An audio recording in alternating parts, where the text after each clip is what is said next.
1940 കോഴിക്കോട് ഒരു ചെറിയ സംരംഭത്തിൽ ആരംഭിച്ച ഇന്ന് തലമുറകളുടെ ഒരു വിശ്വാസമായി മാറിയിരിക്കുകയാണ് RG ഫുഡ്സ് എന്ന് പറയുന്ന നമ്മുടെ food product brand.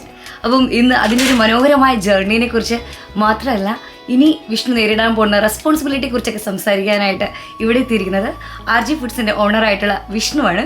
Vishnu, welcome to radio Nadan Chaya. നമസ്കാരം. അപ്പൊ എന്തുണ്ട് വിശേഷം? അയർലൻഡ് വന്നിട്ട് എന്ത് തോന്നുന്നു? വളരെ നല്ല വിശേഷങ്ങൾ.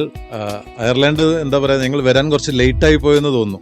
കാരണം അത്രയും നല്ല മാർക്കറ്റാണ്, നല്ല സ്ഥലമാണ്, ഒരുപാട് സ്നേഹമുള്ള മലയാളികൾ എവിടെ ഉള്ളതാണോ സ്നേഹമാണ്. പക്ഷെ അയർലൻഡ് കുറച്ചും കൂടി ഭയങ്കര വെൽക്കമിംഗ് ആയിട്ട് ഫീൽ ചെയ്യുന്നു. ഒരു ചെറിയ മില്ലിൽ നിന്നാണ് നമ്മുടെ RG ഫുഡ്സിന്റെ ഒരു ജേർണി ആരംഭിച്ചത് അല്ലേ? ഇതിവിടെ ഇന്ന് നമ്മുടെ അയർലൻഡ് UK മാർക്കറ്റുകളിലോട്ട് എത്തിയിരിക്കുകയാണ്. അപ്പോൾ ആ ഒരു ജേർണിയെ കുറിച്ച് വിഷ്ണുവിന് എന്താണ് പറയാനുള്ളത്? 1940 എൻ്റെ ഗ്രാൻഡ് ഫാദർ ശ്രീ മുടുവിൽ ഗോപാലൻ, എൻ്റെ ഗ്രാൻഡ് ഫാദറാണ് RG എന്ന പ്രസ്ഥാനം സ്റ്റാർട്ട് ചെയ്തത്. വളരെ ചെറിയ രീതിയിൽ കോഴിക്കോട് വലിയങ്ങാടിയിൽ എള്ളാട്ടി തുടങ്ങി. ഇന്ന് ഏകദേശം 35ഓളം രാജ്യങ്ങളിൽ നമ്മളെ പ്രൊഡക്ട്സ് അവൈലബിൾ ആണ്. നമ്മൾ നല്ലെണ്ണയിൽ നിന്ന് തുടങ്ങി ഇന്ന് 100+ വെറൈറ്റീസ് ഓഫ് പ്രൊഡക്ട്സ് ഉണ്ട്.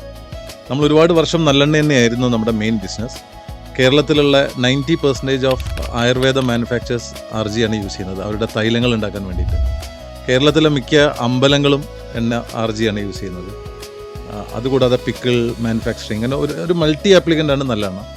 അപ്പാർട്ട് ഫ്രം നല്ലെണ്ണ നമ്മളിപ്പം പാലക്കാടൻ Matta rice products, snacks, traditional snacks, നമ്മളെ മറയൂർ ശർക്കര, പപ്പടം, എന്തിനു പറയുന്ന കൊപ്പര വരെ നമ്മൾ എക്സ്പോർട്ട് ചെയ്യുന്നുണ്ട്. അപ്പോൾ നമുക്ക് റേഞ്ച് ഓഫ് പ്രൊഡക്ട്സ് ഉണ്ട്. ഒരു മലയാളിയുടെ വീട്ടിൽ വേണ്ട എല്ലാ പ്രൊഡക്ട്സും RGൻ്റെ കയ്യിലുണ്ട്.